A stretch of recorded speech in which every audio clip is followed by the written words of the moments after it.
As you all know, the world's most qualified astronauts in human history recently made a trip up to space in a Blue Origin rocket to do very important scientific research to further humanity. Take us space! It's okay, you're doing it up there. Flynn, look at the moon. I got you, Flynn. Gotcha. Okay, maybe 12-year-old kids who graduated from space camp are more justified to call themselves astronauts and scientific researchers than these ladies. Well, at least these astronauts were professional enough to maintain their composure on their way back down to Earth. Hear that screaming inside the capsule? Okay, fine, this was just a billionaire's version of a 10-minute carnival ride. Yes, the entire trip, takeoff to landing, took just 10 minutes and 22 seconds. And the only training that they received was how to buckle and unbuckle their seatbelts. You are free to unstrap. Ooh, looking out the window. You're already getting in and out of the seat. Calling themselves astronauts doesn't seem very accurate or fair to real astronauts. First thing we notice, it says King. This is official, Sarah. You are officially an astronaut. Astronaut King. Me in an astronaut suit. Do we get to keep it? You get to keep it. Ooh, see that girl. See that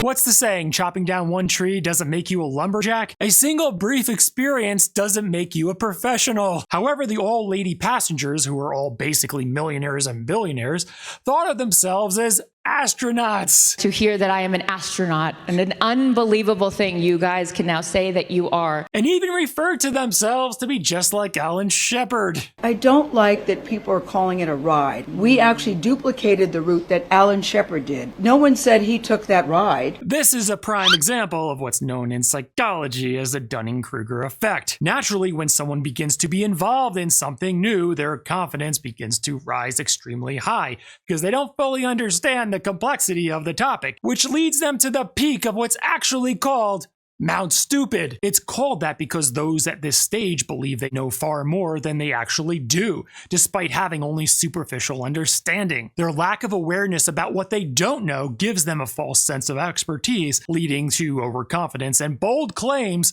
often without the depth or nuance that comes with real experience or study. I'm gonna ace space. I've always been interested in astrophysics and interested in astronomy and astrology. That's the first time I've ever heard astronomy and astrology used in the same sentence. She's clearly at the very top of Mount Stupid. But when I look at what Blue Origin does, what their intention is to figure out a way to harness a waste here and figure out a way to put it in space. That's probably one of the most unwise statements I've ever heard in my entire life. It sounds like something Blue Origin might have told them to appease her concerns about the environmental impact of these joyrides, which, despite lasting only a few minutes, produce massive carbon emissions. Since Jeff Bezos, founder of this private company, Blue Origin, has publicly positioned himself as an advocate for environmental responsibility, the women here may have experienced what is commonly known in psychology as cognitive dissonance, which is the psychological discomfort that arises when one's actions conflict with their values. To reduce that discomfort, they subconsciously rationalize the trip as justified, especially if Bezos framed the mission as part of a long-term vision for environmental conservation. Even though the objective reality clearly indicates this is a luxury-driven venture with minimal scientific value and a disproportionately large environmental cost. However, by reframing the joyride as part of a broader mission to advance humanity, the joyriders have unconsciously downplayed its contradictions in order to preserve a coherent and positive self-image, which is a classic case of cognitive dissonance resolution. Have y'all been to space? Have you been to space? Go to space. What?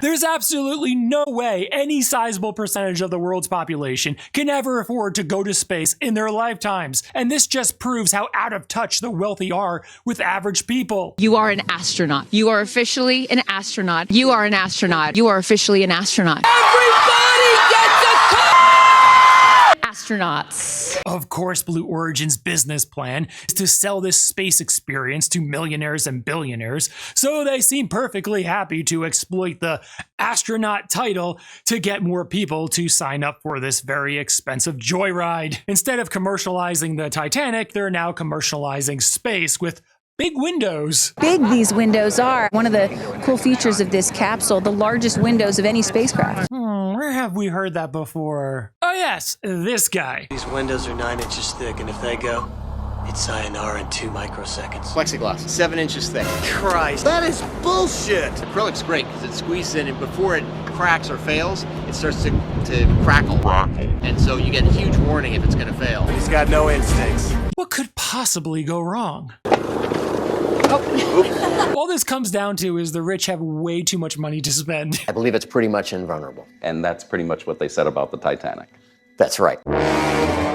Back to the Dunning-Kruger effect. Have you ever taught a friend or a new employee your field and all of a sudden they get very arrogant and cocky, acting like it's easy, behaving like they know it just as well as you do, which may cause you to feel a little bit insulted? This happens because they're starting to climb and reach the top of Mount Stupid. While you've been through the process with real experience and expertise and you know the complexity of the topic and all that's involved. A true expert knows the vastness of the field and how little they know within it. Meanwhile, the overconfident novice like these ladies are perched at the peak of Mount Stupid, unaware of how far they still have to fall in the valley of despair before they begin to climb the slope of enlightenment towards real, sustainable competence. However, for many of these ladies, they will likely remain at the top of Mount Stupid as they are unlikely to ever become real astronauts or rocket scientists. Therefore, they will likely stay insulated from the reality through what is called a self-serving bias, thereby crediting themselves for success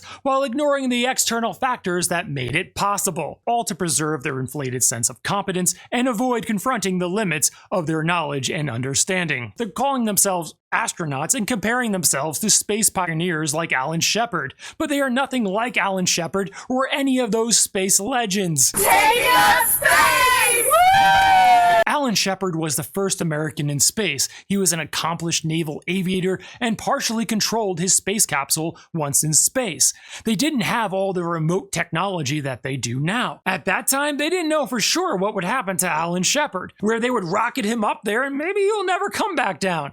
However, Blue Origin alone has done this very similar mission at least 31 times. I don't like that people are calling it a ride. A ride, you never see a male astronaut who's going up in space and they said, oh, he took a ride. And this has nothing to do with gender. And these are some of my friends that are just throwing shade. The backlash they're experiencing is partly because Blue Origin overhyped this as the first all-woman astronaut space crew. But they were nothing more than passengers on a remote-controlled joyride that was similar to an elevator with absolutely no control over the mission, with the only training they received was how to fasten and unfasten their seatbelts. Also, this joyride came across as quite hypocritical because the same women who were vocal about the importance of protecting our environment and reducing carbon emission took a 10-minute joyride, barely making it into space, that pointlessly emitted tons of carbon emissions directly into the upper atmosphere, where carbon emissions do the most long-term damage. The contradiction between their public advocacy and private actions was obvious, and that dissonance, paired with Blue Origin's shallow branding of the mission as groundbreaking, made the whole thing feel more like a PR stunt than making any real progress.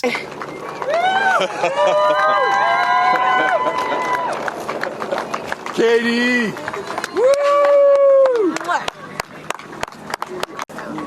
Finally, it all costs many millions of dollars and makes us all wonder, for those ladies who claim to care so much about humanity, if that money could have been used for something more meaningful, like funding clean water initiatives, mental health services, or climate research that actually benefits the planet they claim to protect. Will you write a song about this experience? Oh, for sure, 100%. And not only that, I got to reveal my set list for the tour on a butterfly. How apropos. Incredible. Just flying in space. The optics of spending millions of dollars on a self-congratulatory high admissions photo op in the sky stand in stark contrast to the very values these ladies publicly claim to promote. Now in the comments, what do you think was most ridiculous about this Blue Origin space joyride? Let everyone know in the comments below. Subscribe for more. Rich people have too much money to spend. That's what this all means. They just have too much money to spend. They don't know what to do with it all. I'm done.